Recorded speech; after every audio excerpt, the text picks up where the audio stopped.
Welcome to the 2020 iPad 8 versus the 2019 iPad 7 comparison. The only change this year is the CPU upgrade from A10 to A12. But there's more to the story. Let's take a deeper look.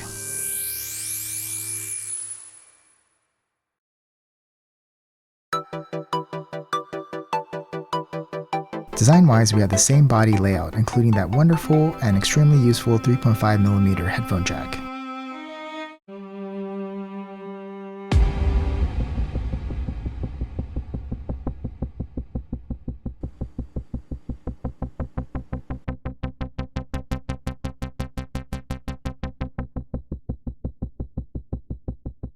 The only physical difference is the power adapter, which gets a welcome upgrade to 20 watts. And you'll notice it's a USB-C plug. So a Lightning to USB-C cable is included. Taking a look at the difference between the A12 and A10, we have 3GB of RAM, 2 fast CPU cores for both, 4 energy efficient cores for the A12, and 2 for the A10. The A12 gets 4 GPU cores and the A10 has 6. The A12 finishes off with a special 8-core neural engine used for machine learning and AI applications. The reflective coating is the same, good but not great, usable in moderate sunlight.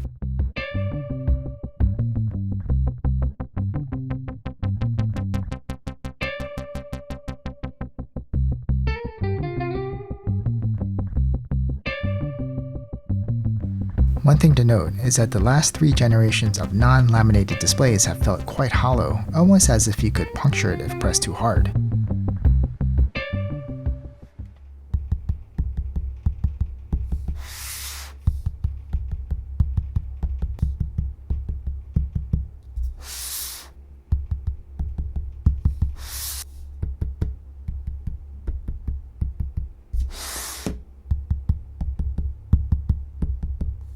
The camera specs are identical and have not changed, but the quality of the images are greatly improved. They're actually pretty good now. The main camera now takes very clean and detailed pictures.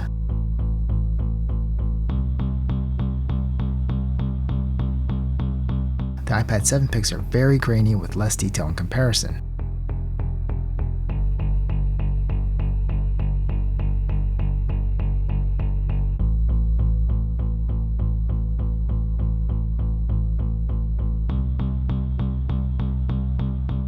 Things reverse though with the front selfie camera.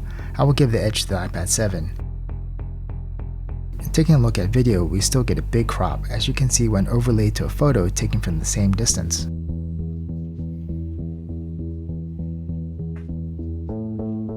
The iPad 8's video is definitely better than the iPad 7, but not to the same degree as the photos. All in all, the camera is a big improvement. On to benchmarks, starting with Geekbench 5.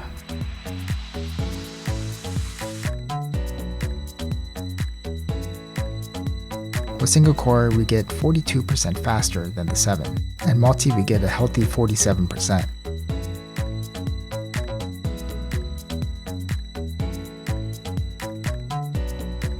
And with GPU, we get a whopping 66% improvement. On to 3D Mark.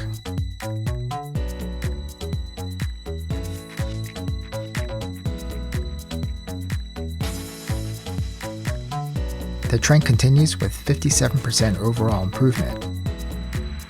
But if you look at the frame rates, it shows an impressive 50 to 100% improvement over the 7. So gaming looks very promising, so let's try one out. PUBG with graphics set to balanced and frame rate to extreme, which is the high settings allowed for 60 frames per second on these iPads.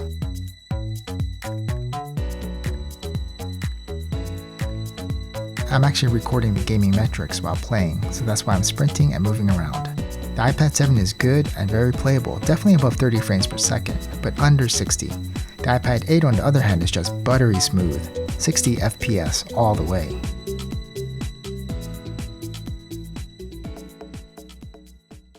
Taking a deeper look under the hood with the iPad 8, it does 16 milliseconds per frame, which is 60 FPS. Never going below that at any time, it's rock solid. The iPad 7 on the other hand oscillates from 16 to 33 milliseconds, meaning it's switching between 60 FPS to 30 FPS for an average of somewhere in the 40s FPS. Now on to a graphics application, Procreate. The iPad 8 does 12 layers max as expected, as what the iPad 7 did the last time I tested it.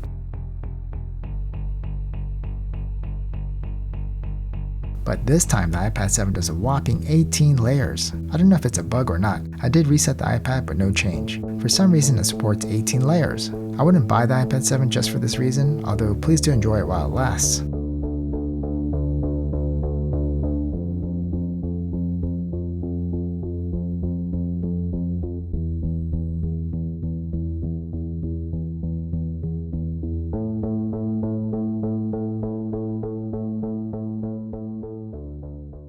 On to video export using a 2-minute 46-second 4K clip. The first minute is cut and moved to the back. Then a 30-second title is added to the first clip and a Gaussian blur to the last. We'll do the export using Lumafusion. First up is exporting H.264 format, the most popular video codec.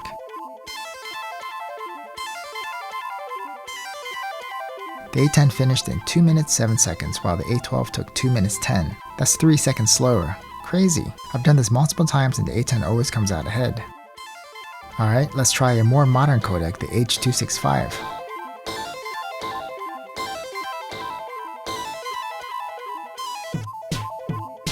And there we go again, the A10 beat by a split second. What in the world is going on? The A12 should be crushing the A10, but here we are, pretty much even export for H.265. All I can say is that these apps probably have not been optimized for the A12, with 3GB of RAM, which is strange considering the iPad 8 has the same CPU as the 2019 iPad Air. Before wrapping up, I want to show you one cool feature of iOS 14, which is the ability to write into any text field directly. This is a pretty convenient feature when you already have the pen in your hand. You no longer have to put it down or rearrange to type something quick. In summary, the iPad 8 is really solid. It's moved into last year's iPad Air territory, which was aimed at those that wanted performance on a budget. Should you upgrade? Only if you're bumping into performance issues. If you have the 5th or 6th gen iPads, the 50% RAM increase alone is meaningful. But again, only if you're becoming frustrated with your current iPad. Okay, I hope you found this comparison helpful. Please remember to like and subscribe. It really helps. Thanks and see you in the next one.